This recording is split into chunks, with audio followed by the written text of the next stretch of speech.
Hello everyone, so welcome to Pharmate. तो आज जो हम टॉपिक पढ़ेंगे दैट इज़ द डायरेटिक्स कि डायरेटिक्स क्या होते हैं, उनका यूज़ क्या है, उनका रोल क्या है, किस तरीके से वो फंक्शन करते हैं और कौन कौन सी जो ड्रग्स हैं हमारे डायरेटिक्स के अंदर में एनलिस्टेड है। सबसे पहले मैंने यहाँ डेफिनेशन यहाँ पहले से ही लिखी हुई है। डेफिनेशंस क्या कहती है? Diuretics are the drugs that increases the volume of urine excretion, यानी कि ये ऐसी ड्रग है जो यूरिन के एक्सक्रिएशन की वॉल्यूम को बढ़ा देते हैं। राइट, जनरली हमारा यूरिन एक्सक्रिएशन है वो पर डे 1.5 लीटर्स होता है पर डे। राइट, तो जो डायरेटिक्स है इस वॉल्यूम को इंक्रीज कर देती हैं और इसीलिए इनको हम क्या बोलते हैं? वाटर पिल्स, यानी कि ये बॉडी से ज़्यादा अमाउंट में यूरिन का एक्सक्रिएशन करें और यूरिन क्या है? वाटर है। राइट, सो बॉडी से ज़्यादा अमाउंट में वाटर का एक्सक्रिएशन हो रहा है। So these are the drugs which help our kidney to put extra salt and water. और ये एक्सक्रिएशन करेगा कौन? जाहिर सी बात है, किडनी ही एक्सक्रिएशन करती है यूरिन का। राइट, फिल्ट्रेशन करती है। तो ये ड्रग्स किडनी को हेल्प कर रहे हैं ताकि वो ज़्यादा से ज़्यादा सॉल्ट एंड वाटर का एक्सक्रिएशन करे। अच्छा, एक चीज़ यहाँ पे समझा देती हूँ मैं। एक फंडा अगर आपने समझा होगा केमिस्ट्री में कि सॉल्ट ऑलवेज फॉलो वाटर। जो सॉल्ट होता है ऑलवेज वाटर को फॉलो करता है, क्योंकि जहाँ वाटर होता है वहाँ सॉल्ट फॉलो होता है। राइट, यानी कि जहाँ जहाँ वाटर जाएगा वहाँ वहाँ सॉल्ट जाएगा। राइट, तो एक्चुअली में जो हमारे डायरेटिक्स हैं वो एक्सक्रिएशन तो सॉल्ट का करवाती हैं। राइट, और उस सॉल्ट को फॉलो करता है हमारा वाटर, या आप ये बोल सकते हैं कि वाटर सॉल्ट को फॉलो करता है या सॉल्ट वाटर को फॉलो करता है। ये दोनों ही एक साथ एक्सक्रिएट आउट होते हैं। राइट, तो एक्सक्रिएशन तो सॉल्ट का होगा लेकिन इस सॉल्ट को फॉलो करेगा वाटर, इसलिए वाटर का एक्सक्रिएशन भी होता है। लेकिन बात यहाँ पे ये आती है कि हमें वाटर का एक्सक्रिएशन करवाना क्यों है, क्या ज़रूरत है हमें डायरेटिक्स की, किस चीज़ में यूज़ होता है डायरेटिक्स? तो सबसे पहले ये है, दो कंडीशंस में यूज़ होता है। पहला होता है एडिमा, राइट, और दूसरा होती है हमारी hypertension condition. What is oedema? Oedema समझते हैं।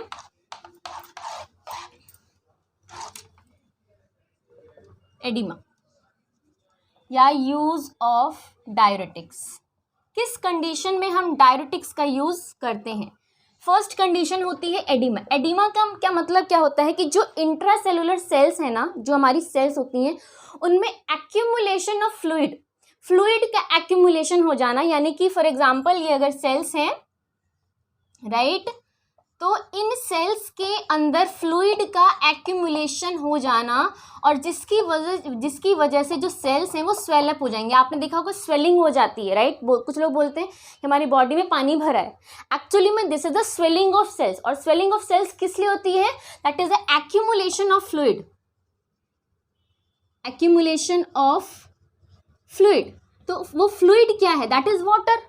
फ्लूइड भाई मेजर रोल इसमें वाटर का होता है। राइट, तो अब इसी कंडीशन को हम बोलते हैं oedema, that is the accumulation of fluid in the cells called oedema.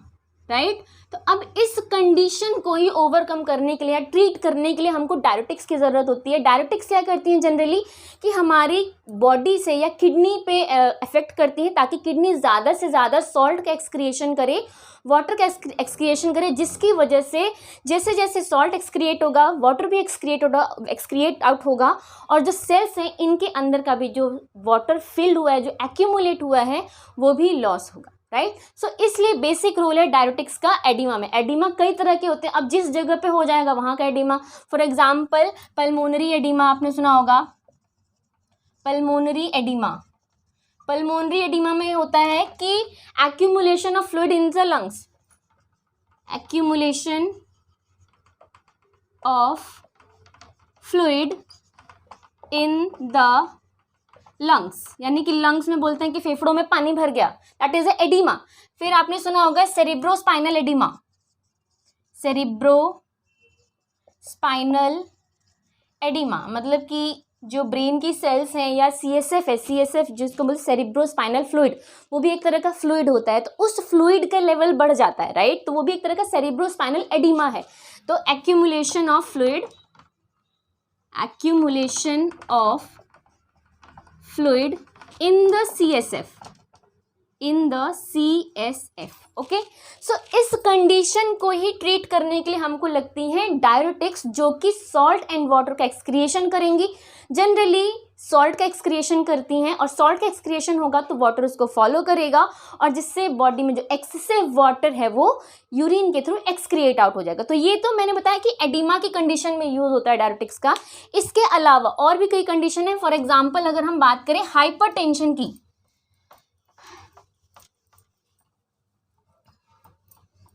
Hypertension,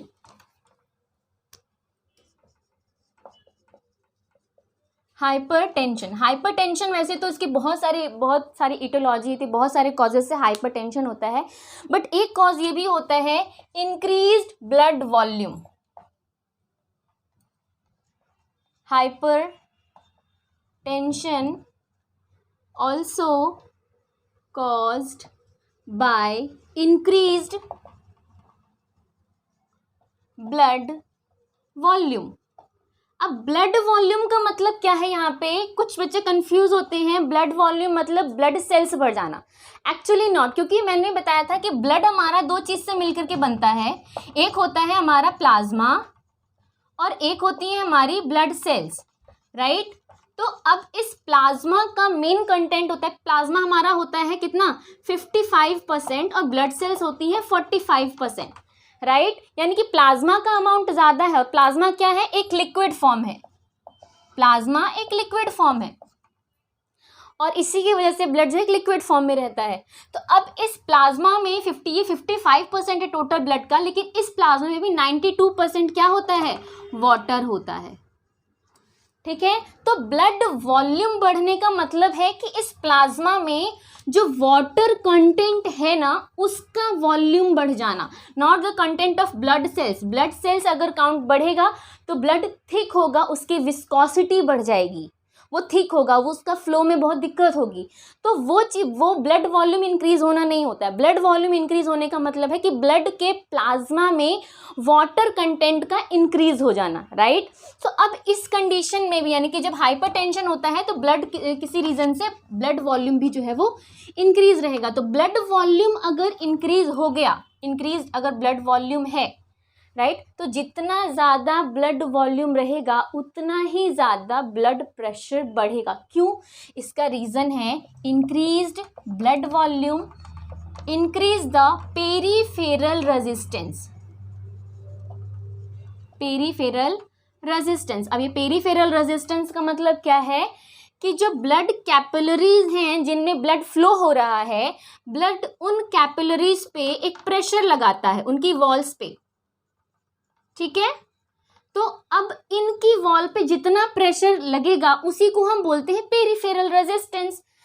अगर ब्लड वॉल्यूम ज़्यादा होगा तो पेरीफेरल रेजिस्टेंस बढ़ेगा, राइट. और अगर ब्लड वॉल्यूम कम होगा तो पेरीफेरल रेजिस्टेंस जो है वो घटेगा. और पेरीफेरल रेजिस्टेंस अगर बढ़ेगा तो ब्लड प्रेशर बढ़ेगा, हाइपरटेंशन की कंडीशन होगी. तो हमें यहाँ पे क्या करना है? हाइपरटेंशन को ट्रीट करने के लिए हमें ब्लड वॉल्यूम को डिक्रीज करना है.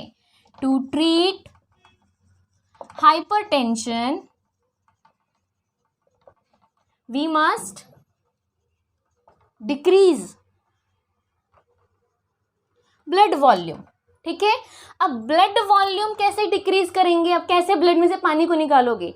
तो जाहिर सी बात है कि हम यूरिन का एक्सक्रिएशन बढ़ा देंगे. यूरिन का एक्सक्रिएशन बढ़ा देंगे तो जो ब्लड है उसमें से वाटर कंटेंट जो है वो थोड़ा सा रिलीज हो जाएगा यूरिन के थ्रू. तो जब ब्लड वॉल्यूम है वो नॉर्मल पे आ जाएगी. तो पेरीफेरल रेजिस्टेंस, जो रेजिस्टेंस लग रहा था, जो फोर्स लग रहा था, वो कुछ नॉर्मल कंडीशन पे आ जाएगा. तो यही मेन यूज है डायरेटिक्स का, कि डायरेटिक्स क्या करती हैं? दे प्रोमोट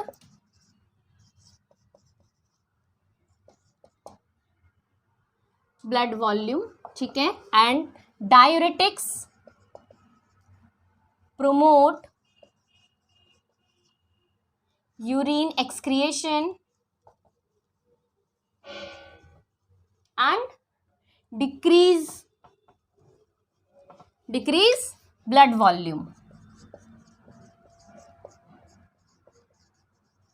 ब्लड वॉल्यूम को वो डिक्रीज कर देंगे। जैसे ही ब्लड वॉल्यूम डिक्रीज होगा, so this leads to decreased peripheral resistance.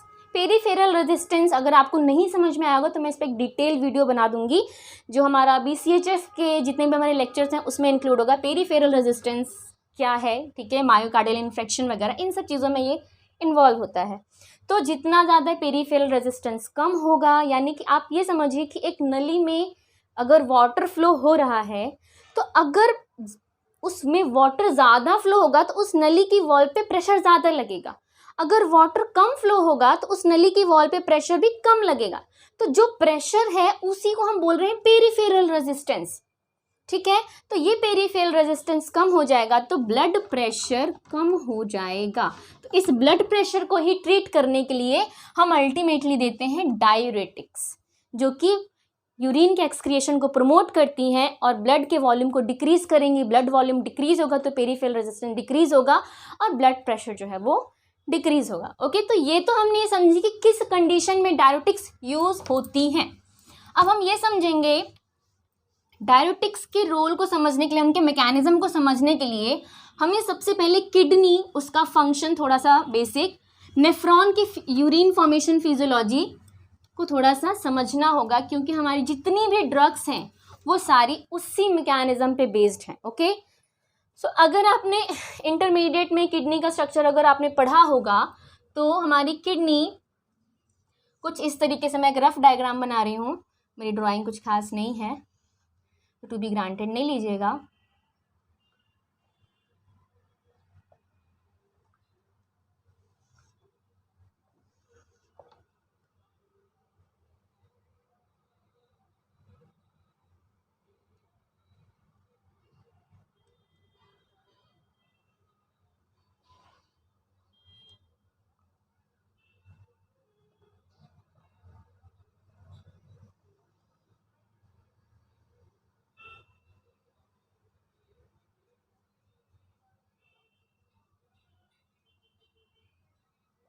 Okay, basic structure बनाया मैंने।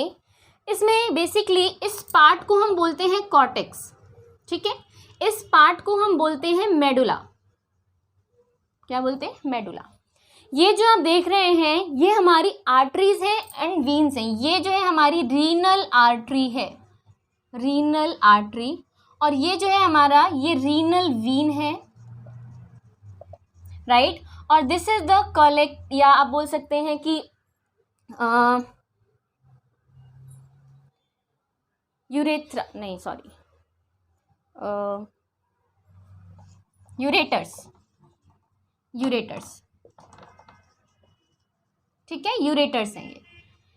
तो अब बेसिकली क्या है कि सबसे पहले ये है कि हमारी किडनी में जो रीनल आर्टरी होती है, हमेशा ये चीज़ याद रखिएगा, क्योंकि बहुत कंफ्यूजन होता है बच्चों को। ये लगता है कि अगर ब्लड आ रहा है वेस्ट प्रोडक्ट लेकर के, तो जाहिर सी बात है कि वेस्ट प्रोडक्ट तो वीन्स में होता है, तो यहाँ पे ब्लड लेके वीन्स आ रही होंगी। जनरली ऐसा नहीं है। किडनी में जो ब्लड आ रहा है ऑक्सीजनेटेड की बात अलग है, वेस्ट प्रोडक्ट की बात अलग है। रीनल आर्टरी ही वेस्ट प्रोडक्ट लेकर के आती हैं जिनको फिल्टर आउट होना होता है, और उनसे जो वेस्ट प्रोडक्ट है उसको एलिमिनेट होना होता है, राइट। सो रीनल आर्टरी लेकर के आती हैं वेस्ट प्रोडक्ट जो कि फिल्टर आउट हो करके एक्सक्रिएट आउट होगा, राइट। सो रीनल आर्टरी ब्लड लेकर के एंटर करती हैं, और ये जो आपकी रीनल पिरामिड्स हैं, राइट, इनको हम रीनल पिरामिड्स बोलते हैं। पिरामिड लाइक स्ट्रक्चर होता है ये रीनल पिरामिड्स। इन रीनल पिरामिड्स को के आर पार, या इन रीनल पिरामिड्स में जो हमारी रीनल आर्टरीज हैं ये स्मॉल कैपिलरीज में ब्रांच्ड हो जाती हैं, और इस रीनल आर्टरीज जो रीनल पिरामिड्स हैं इसमें जो नेफ्रॉन्स होते हैं उनको कॉइल कर लेती हैं, ठीक है, ताकि जो फिल्ट्रेशन ऑफ ब्लड है वो काफ़ी अच्छे से। सो रीनल आर्टरी ब्लड लेकर के आती है जिसको जो फिल्टर आउट होना है। ओके, सो अब ये सारे पिरामिड्स को आप बोल सकते हैं कि कॉइल कर लेती हैं, जिनमें और इन पिरामिड्स में ही हमारे क्या पाए जाते हैं, बेसिकली नेफ्रॉन। नेफ्रॉन एक किडनी में अप्रॉक्स 1 मिलियन नेफ्रॉन पाए जाते हैं, ओके कितने 1 मिलियन। सो अब ये रीनल आर्टरी उस वेस्ट प्रोडक्ट को लेकर के आई है जो कि फिल्टर आउट होना है, और इन रीनल पिरामिड्स में जो नेफ्रॉन प्रेजेंट है उनको कॉइल कर लेती हैं, राइट। जब वो आपका जो ब्लड है वो फिल्टर आउट हो जाएगा तो अब उसमें सिर्फ क्या है, CO2 है। बाकी वो प्रोडक्ट, बाकी जो ब्लड है हमारा वो फिल्टर आउट हो गया है, उसमें से वेस्ट प्रोडक्ट रिलीज हो गया है। फिल्टर आउट होकर के जो भी वेस्ट प्रोडक्ट होता है वो इस कैलिसिस के थ्रू, इस यूरेटर्स में आकर के, कलेक्टिंग डक्ट के थ्रू इस कैलिसिस में आकर के डंप हो जाता है, ठीक है। और जो ब्लड बचता है जिसमें सिर्फ CO2 है लेकिन वेस्ट प्रोडक्ट नहीं है, वो वीन के थ्रू इस किडनी से एक्सक्रिएट आउट हो जाता है। और जो रीनल आर्टरी से ब्लड आता है उसमें ऑक्सीजन होता है और वेस्ट प्रोडक्ट दोनों होता है, क्योंकि आर्टरीज हमेशा ऑक्सीजनेटेड ब्लड कंटेन करती हैं, राइट। सो रीनल आर्टरी ब्लड लेकर के आती हैं। इस रीनल पिरामिड में जो हमारे नेफ्रॉन पाए जाते हैं वो नेफ्रॉन पे वो हमारी जितनी भी आर्टरीज हैं वो कॉइल हो जाती हैं, एंड देन वहाँ से फिल्ट्रेशन होता है ब्लड का, उसमें से वेस्ट प्रोडक्ट जो है वो रिमूव आउट हो जाते हैं। वो रिमूव आउट होकर के कैलिसिस के थ्रू, इस कलेक्टिंग डक्ट के थ्रू यूरेटर्स में एंटर करते हैं, और जो वेस्ट प्रोडक्ट है यूरिन के थ्रू इधर, या यूरिन हो करके इधर एक्सक्रिएट आउट हो जाता है। जो ब्लड फिल्टर आउट हो गया लेकिन उसमें CO2 है वो रीनल वीन के थ्रू किडनी के थ्रू एग्जिट हो जाता है, ठीक है। ये बेसिक फंडा है हमारी किडनी के बेसिक मैकेनिज्म का या फिजियोलॉजी का, ठीक है। क्योंकि किडनी एक बहुत बड़ा चैप्टर है, तो मैं एक शॉर्ट वीडियो में बहुत कम उसमें बताना चाहूँगी, लेकिन अगर आप लोग बोलेंगे तो मैं इस पर डिस्क्रिप्टिव वीडियो भी बना सकती हूँ, ओके। सो अब हम बात करते हैं इसके बेसिक फंक्शनल यूनिट की, राइट। कि नेफ्रॉन क्या है, बेसिक जो यहाँ पे हमारा डायरेटिक्स का रोल है वो है हमारा किसका, नेफ्रॉन का। तो अब हम नेफ्रॉन को थोड़ा समझते हैं।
ओके, सो बेसिक स्ट्रक्चर बनाया मैंने, ये नेफ्रॉन है, right. This is the functional unit of kidney. पूरी किडनी में जो काम होता है वो इस पूरे नेफ्रॉन में ही होता है, ओके। सो अगर हम बात करें, ठीक है, अगर हम बात करें इसके बेसिक पार्ट की, सो इस पार्ट को हम क्या बोलते हैं, ये हमारा पार्ट है बोमन कैप्सूल, बोमन कैप्सूल, ठीक है। इस बोमन कैप्सूल में बेसिकली ये जो होती हैं ये मैलपिगियन ट्यूब्यूल्स होती हैं, जिसमें कि जो ब्लड आ रहा है ये आता है हमेशा ए से आना, यानी कि एफरेंट आर्टीरियल से, एफरेंट आर्टीरियल्स जो ब्लड लेकर के आ रही हैं, वो आर्टरीज जो ब्लड लेकर के आ रही हैं किडनी में, ठीक है, या नेफ्रॉन में, बेसिकली जो आर्टरीज थी वही ब्रांच होकर के एफरेंट आर्टीरियल्स में ब्रेक हो जाती है, राइट। अब यहाँ पे फिल्ट्रेशन होगा ब्लड का, राइट, और ये होती है हमारी इफरेंट आर्टीरियल्स, ई से एग्जिट, ई से एफरेंट आर्टीरियल, राइट। अब ये बेसिक पार्ट आपको पता ही होंगे, ये इसको हम बोलते हैं क्या, PCT, ये हमारा होता है DCT, ठीक है, ये हमारा लुपोफेनले, राइट। लुपोफेनले में ये हमारा डिसेंडिंग लिम्ब,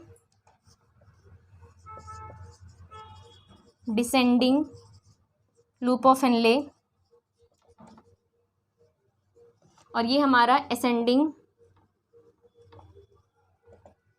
लूप ऑफ फिनले, ठीक है,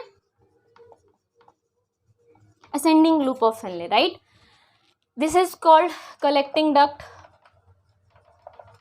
collecting duct. Okay, basic parts में सिर्फ बताऊंगी जिसमें हमारे डायरेटिक्स जो है बेसिक फंक्शन करती हैं, राइट। बोमन कैप्सूल, इस पूरे पार्ट को हम बोलते हैं। इस बोमन कैप्सूल से जो भी ब्लड फिल्टर आउट होना या फिल्टर जिसको होना है वो ब्लड एंटर करता है और यहाँ पे लगता है एक हमारा हाइड्रोस्टैटिक प्रेशर, हाइड्रोस्टैटिक प्रेशर लगता है। इस हाइड्रोस्टैटिक प्रेशर की वजह से जो ब्लड आया एफरेंट आर्टीरियोल से वो यहाँ बोमन कैप्सूल में, अब यहाँ पे एक सेल्स होती हैं, ठीक है, वो सेल्स पोडोसाइट सेल्स बोलते हैं उनको, वो सेल्स उस ब्लड को फिल्टर आउट करती हैं। अब यहाँ पे फिल्टर आउट क्या होगा, ये चीज़ बहुत इंपॉर्टेंट है। यहाँ पे ब्लड सेल्स कभी फिल्टर आउट नहीं होंगी, वो सिर्फ वापस चली जाएंगी इफरेंट आर्टीरियोल के थ्रू। यहाँ पे फिल्टर आउट क्या होगा, जितने भी हमारे ऑर्गेनिक एसिड्स हैं, मैं यही लिख देती हूँ इसको मिटा के, क्या फिल्टर आउट होकर के यहाँ पे एंटर करता है, organic acids, organic acids, sodium chloride या वाटर, प्रोटीन्स, प्रोटीन्स नहीं फिल्टर आउट होते हैं, sorry, amino acid, amino acid, glucose, ये सारे जितने भी कॉन्स्टिट्यूएंट हैं ये सारे इस बोमन कैप्सूल के थ्रू जो होते हैं वो फिल्टर आउट होकर के कहाँ एंटर करेंगे, फिल्टर आउट होकर के यहाँ पे पीसीटी में एंटर करते हैं। अच्छा, एक चीज़ मैं और यहाँ पे बताना चाहूँगी, मैं भूल गई, ये जो इफरेंट आर्टीरियोल है ना, ये एक बहुत बड़ा मेजर रोल प्ले करती है। क्या, किस तरीके से, ये बनाती है पेरीट्यूब्यूलर आर्टरीज, राइट। क्या बनाती है, पेरीट्यूब्यूलर आर्टरीज। पेरीट्यूब्यूलर आर्टरीज का मतलब क्या होता है,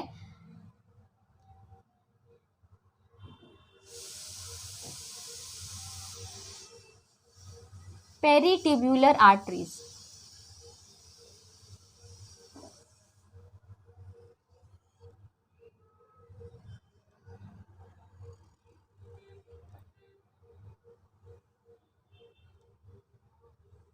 कुछ इस तरीके से समझेंगे। आप देख रहे होंगे कि इस बोमन, इस या इस नेफ्रॉन को मैं थोड़ा सा हाईलाइट कर देती हूँ यहाँ पे, ये वाला पोर्शन जो है,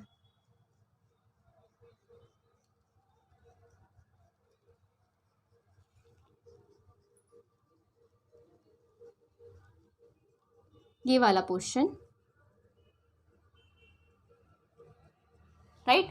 सो ये जो है ये हमारी पेरीट्यूब्यूलर आर्टरीज हैं जो कि नेफ्रॉन को ही क्वाइल्ड करके रखती हैं। अच्छा, इनका रोल क्या है, इनका सबसे बड़ा रोल है कि जो भी फिल्टर आउट होगा, क्योंकि हमें पता है कि हमारी किडनी पर डे 180 लीटर्स का फिल्ट्रेशन करती है, यानी कि हमारी किडनी पर डे 180 लीटर्स की देर से इसका फिल्ट्रेशन होता है, यानी यूरिन का फिल्ट्रेशन 180 लीटर पर डे होता है, 180 लीटर।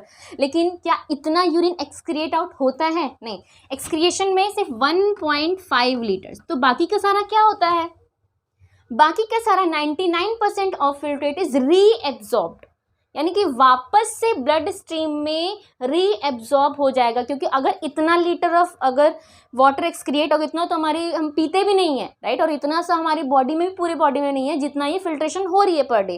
तो इट मीन्स कि हमारी बॉडी 99% जो फिल्टर यहाँ पे हो रहा है उसको वापस से रीएब्जॉर्ब कर लेती है ब्लड में, राइट। तो वो ब्लड में जो रीएब्जॉर्प्शन होगा किस में होगा, भाई ब्लड कैपिलरीज चाहिए तभी तो उसमें रीएब्जॉर्प्शन होगा। तो वो रीएब्जॉर्प्शन के लिए यहाँ पे बनी है पेरीट्यूब्यूलर आर्टरीज। वो पेरीट्यूब्यूलर आर्टरीज ही हमारी जो भी हमारा आयंस है, ऑर्गेनिक आयंस हैं, उन सब का जो एब्जॉर्प्शन है, reabsorption, I am saying reabsorption, absorption एक बार हो चुका है न्यूट्रिएंट के टाइमिंग में, यहाँ पे रीएब्जॉर्प्शन होता है कि जो भी हमारे आयंस हैं, जो भी मॉलिक्यूल्स हैं, वो फिल्टर होने के बाद फिर से ब्लड में जा रहे हैं, that is it is by reabsorption. Okay, absorption nutrition के टाइम में या डाइजेशन के टाइम में हो चुका होता है, राइट। सो इसलिए हमारे जो पूरे प्रोसेस में इनके इसमें 3 बेसिक प्रोसेस यूटिलाइज होते हैं हमारे। पहला होता है हमारा क्या, glomerulus filtration, glomerulus filtration, right. दूसरा होता है हमारा reabsorption, tubular reabsorption, tubular reabsorption, right. और तीसरा होता है हमारा ट्यूब्यूलर सिक्रीशन, ट्यूब्यूलर सिक्रीशन।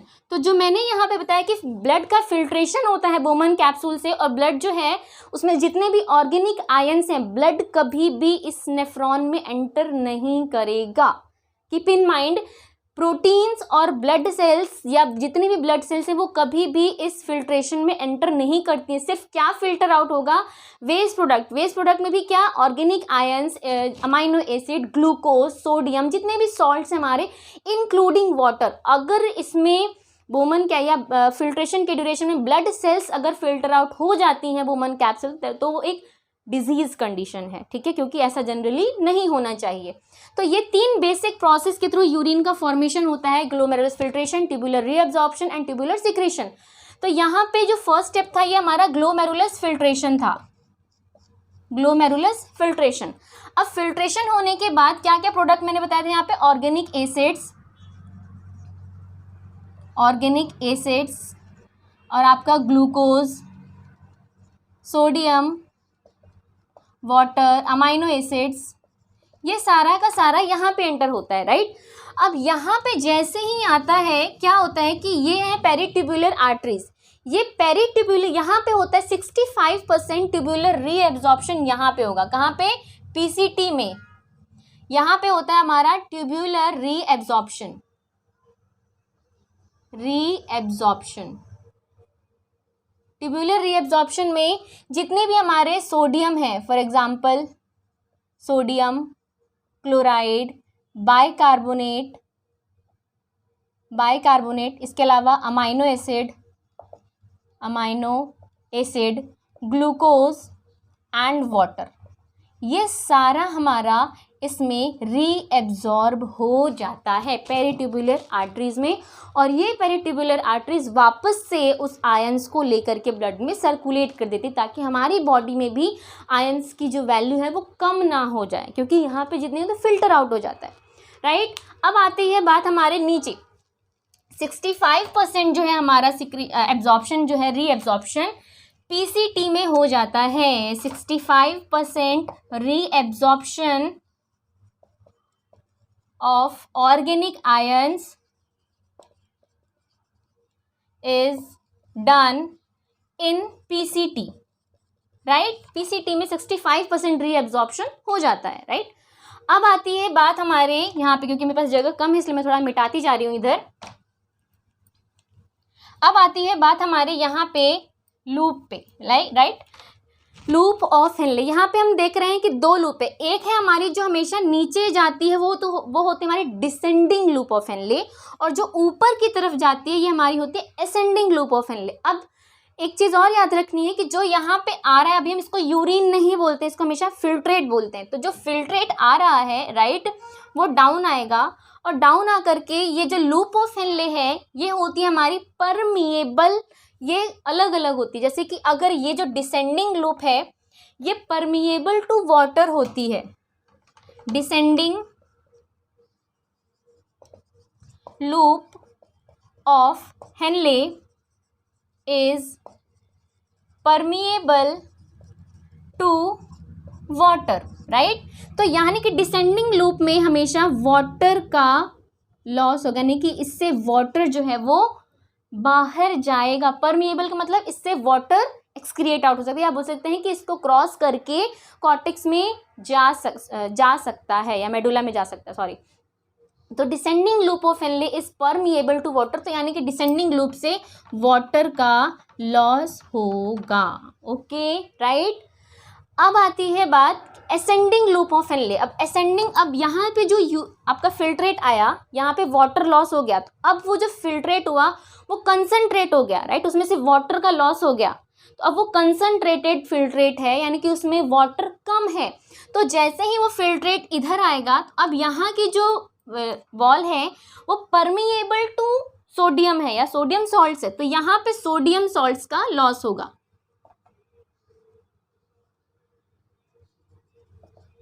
ये पॉइंट बहुत इंपॉर्टेंट है, आप अगर ध्यान देंगे, ये जो एसेंडिंग लूप है ना, यहाँ पे जो सोडियम का लॉस होता है और यहीं पेरिट्यूबुलर आर्टरीज के थ्रू वो सोडियम जो है एब्जॉर्ब हो जाता है। ठीक है, यानी कि बेसिक जो है यहाँ पे सबसे ज़्यादा सोडियम का रीएब्जॉर्प्शन हो रहा है। ठीक है, तो सोडियम यहाँ वॉल जो है यहाँ परमिएबल होती है, सोडियम का रीएब्जॉर्प्शन फिर से हो जाता है, राइट। अब यहाँ से जो फिल्ट्रेट है वो कुछ हद तक फिर से आप बोल सकते हैं डाइल्यूटेड है, क्योंकि उससे सोडियम का लॉस हो चुका है। अब वो फिल्ट्रेट एंटर करेगा कहाँ, डीसीटी में, राइट। डीसीटी में फिर से जितनी बार कुछ हमारे आप बोल सकते हैं कि आयंस जो है, वाटर है, ठीक है, फिर बाइकार्बोनेट है, राइट। तो इन सब का फिर से लॉस होता है। आप बोल सकते हैं कि सोडियम क्लोराइड का भी लॉस होता है जो रिमेनिंग बचता है। सो इन सब चीज़ों का फिर से इस कैपिलरीज में रीएब्जॉर्प्शन होता है। ठीक है, ये सारा प्रोसेस अभी हमारा ट्यूब्यूलर रीएब्जॉर्प्शन का हो रहा है, राइट। अब आती है, अब यहाँ पे जो फिल्ट्रेट आएगा अब वो कलेक्टिंग डक्ट में एंटर करेगा और उसी को हम बोल रहे हैं ट्यूब्यूलर। अब जैसे ही कलेक्टिंग डक्ट में एंटर करेगा, ये कलेक्टिंग डक्ट 2 या 3 नेफ्रॉन से अटैच्ड होती है। ठीक है, एक चीज़ और यहाँ पे ध्यान देनी है, सॉरी, ट्यूब्यूलर सिक्रीशन भी हमारा डीसीटी में होता है। डीसीटी में कैसे ट्यूब्यूलर सिक्रीशन होगा, कुछ हमारे वाटर या बोल सकते हैं सोडियम डीसीटी में ब्लड से एंटर करता है, डीसीटी में, उसी को हम बोले ट्यूब्यूलर सिक्रीशन। उसमें एंटर हो रहा है जो हमारे सॉल्ट्स हैं या वाटर हैं, उनका एंटर हो रहा है ब्लड से इस डीसीटी में। इस पॉइंट पे भी हम इसको बोलते हैं ट्यूब्यूलर सिक्रीशन, राइट। उसके बाद जो फिल्ट्रेट है वो हमारी कलेक्टिंग डक्ट में एंटर करता है। कलेक्टिंग डक्ट में एंटर करते ही अब ये कलेक्टिंग डक्ट 2 या 3 नेफ्रॉन से अटैच्ड होती है, तो जितना भी फिल्ट्रेट होता है इस कलेक्टिंग डक्ट में कलेक्ट होता है। ठीक है, अब यहाँ पे भी हमारा एक बोल सकते हैं कि एक हार्मोन है एडीएच।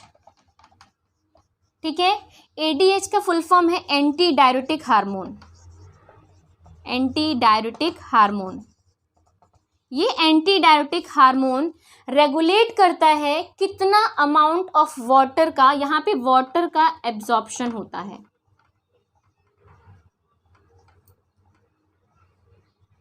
मतलब वाटर का फिर से रीएब्जॉर्प्शन होगा बॉडी में, और जो लेस अमाउंट ऑफ वाटर जो है यूरिन के थ्रू एक्सक्रिएट आउट होगा।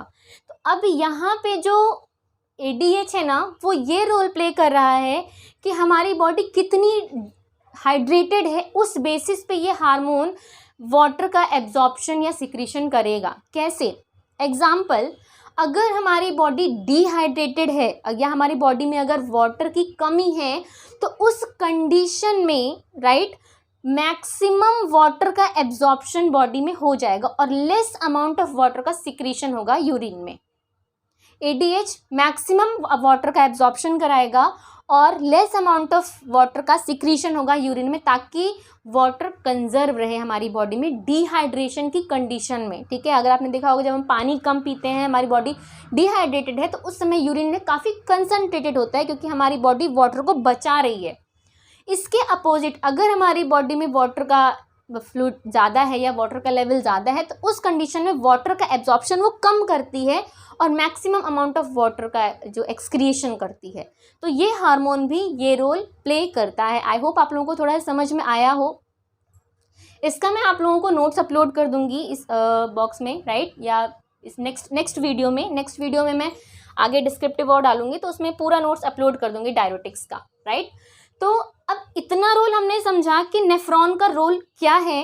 अब हम समझेंगे कि सबसे पहले क्लासिफिकेशन समझेंगे, और क्लासिफिकेशन के बाद समझेंगे कि जो हमारे डायरेटिक्स हैं वो किस मैकेनिज्म पे काम कर रही हैं। जो नेफ्रॉन का आपने बेसिक रोल यहाँ पे देखा ना, यहाँ पे आपने देखा होगा सबसे ज़्यादा पीसीटी में रीएब्जॉर्प्शन हो रहा है। ठीक है, ये जो हमारा पीसीटी है यहाँ पे 65% रीएब्जॉर्प्शन हो रहा है, यानी कि सोडियम जो है वो रीएब्जॉर्ब हो रहा है पीसीटी में, राइट। तो पीसीटी में रीएब्जॉर्ब होने का मतलब कि अगर सोडियम पीसीटी से रीएब्जॉर्ब हो रहा है पेरिट्यूबुलर आर्टरीज में, अगर सोडियम रीएब्जॉर्ब हो रहा है, इसका मतलब कि उसको वाटर भी फॉलो करेगा। ठीक है, और हमारी बॉडी में सोडियम एंड वाटर का लेवल बढ़ेगा, राइट। अब अगर हमें सोडियम एंड वाटर का एक्सक्रिएशन करना है, ठीक है, एक्सक्रिएशन करना है तो हम इस रीएब्जॉर्प्शन को ब्लॉक करेंगे। जनरल सी बात है कि इस रीएब्जॉर्प्शन को नहीं होने देंगे, ताकि ना सोडियम रीएब्जॉर्ब होगा, ना उसको वाटर फॉलो करेगा, ना वाटर वापस से ब्लड में जाएगा और एडिमा की कंडीशन ना जनरेट होगी, ना हाइपरटेंशन की कंडीशन जनरेट होगी। सेम वैसे ही कंडीशन यहाँ पे आप असेंडिंग लूम में देख रहे हैं कि सोडियम का रीएब्जॉर्प्शन बहुत ज़्यादा हो रहा है, तो हमारी जो ड्रग्स हैं इस सोडियम के रीएब्जॉर्प्शन को ब्लॉक करेंगी, ताकि सोडियम जो है वो रीएब्जॉर्ब ना हो और वाटर उसको फॉलो ना करे और सोडियम एंड वाटर जो है वो ब्लड में एंटर ना करें। ठीक है, तीसरी चीज़ हमारी डीसीटी में सेम वैसे ही कि हमारी डीसीटी में फिर से रीएब्जॉर्प्शन होता है, तो हमारी जो ड्रग्स हैं डीसीटी में फिर से ब्लॉक करेंगी, ताकि सोडियम एंड वाटर आयंस जो है वो ब्लड में एंटर ना करें और ब्लड का वाटर लेवल जो है वो बढ़े ना, या फ्लूइड एक्यूमुलेशन ना बढ़े। सो ये चीज़ों को समझाने के लिए मैंने आपको यूरिन की फिजियोलॉजी समझाई थी। नेक्स्ट लेक्चर में मैं आपका क्लासिफिकेशन ऑफ ड्रग्स और एक बार अब जो नेफ्रॉन का स्ट्रक्चर बनाऊंगी, वो जो ड्रग्स हैं किस किस साइट पे काम कर रही हैं, नेक्स्ट लेक्चर में मैं वो बना करके और आपको अपलोड करूंगी। तो उसमें हम ड्रग्स को याद करने की ट्रिक भी समझेंगे, कैसे ड्रग्स को याद किया जाता है और उनका मैकेनिज्म, और वो ड्रग्स किस किस साइट पे नेफ्रॉन की काम कर रही हैं और क्या ब्लॉकेज कर रही हैं, ताकि सोडियम एंड वाटर का रीएब्जॉर्प्शन जो है वो ब्लॉक हो जाए। Okay, so thank you.